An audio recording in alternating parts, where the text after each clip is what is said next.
We've all had people over where we need to cook steaks to different donenesses.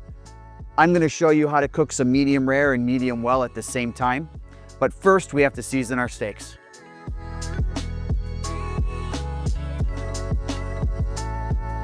I like to put a thin layer of oil on the steaks first. What this does is it helps create that Maillard reaction coming off the grill, but it also helps our spices stick to the meat. You don't want to use too much. You just need a little thin layer to coat the outside of each steak. You also want to make sure that you get it on all sides. Thicker pieces of meat need a little bit extra seasoning to carry through to the middle. Want to be as even as I can when I'm sprinkling these. And I also never rub the salt or pepper once I put it onto the meat. I give it a nice little pat to make sure that it sticks.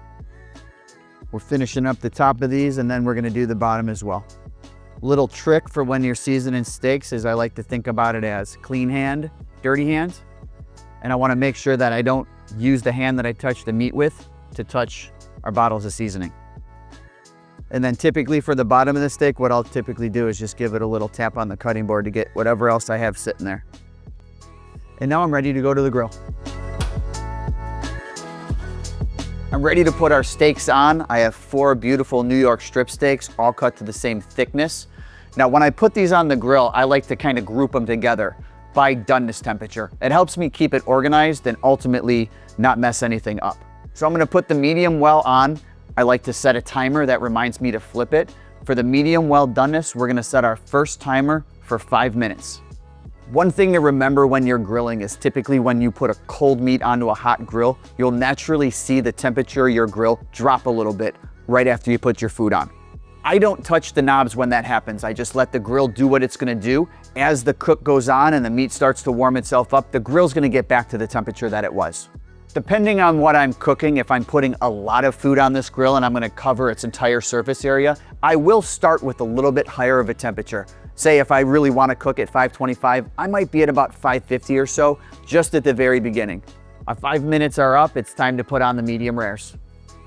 When I put these on, I like to put them across the grate. I think it gives the steak a nice look to it from the diagonal mark that we're gonna get. I now set our timer for 3 minutes and let them go. We're at 8 minutes of total cook time right now. It's time to flip the medium well. I like to flip it to a new part of the grate. We've taken the energy out of here, so we're gonna let it start fresh in a new area.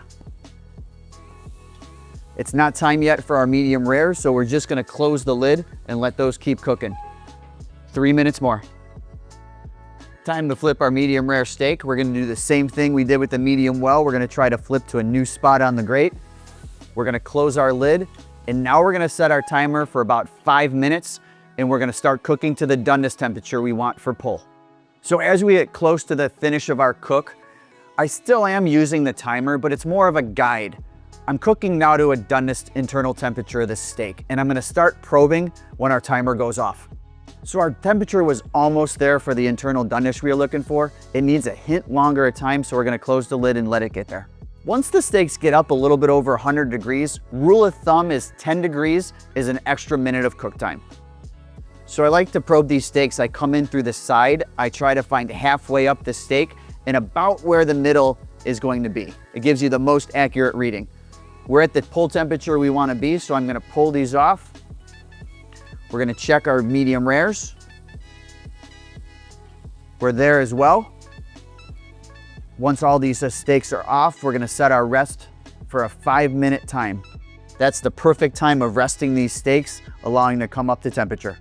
So our steaks came off the grill. We've rested them for 5 minutes. Now we're ready to slice into them. We have a beautiful medium well, slightly pink in the middle. We have about 150 degree doneness after our rest. These are absolutely perfect. So now it's time to slice the medium rare. We have a beautiful warm red center. Our doneness is at about 130 degrees after rest. Now we're gonna slice these up so people can enjoy. So we've sliced all of our steak. We have our medium well, we have our medium rare. You can't forget about this liquid gold from the rest of the steaks. I'm gonna take this and I'm gonna dump it all over them. It's nothing but added flavor.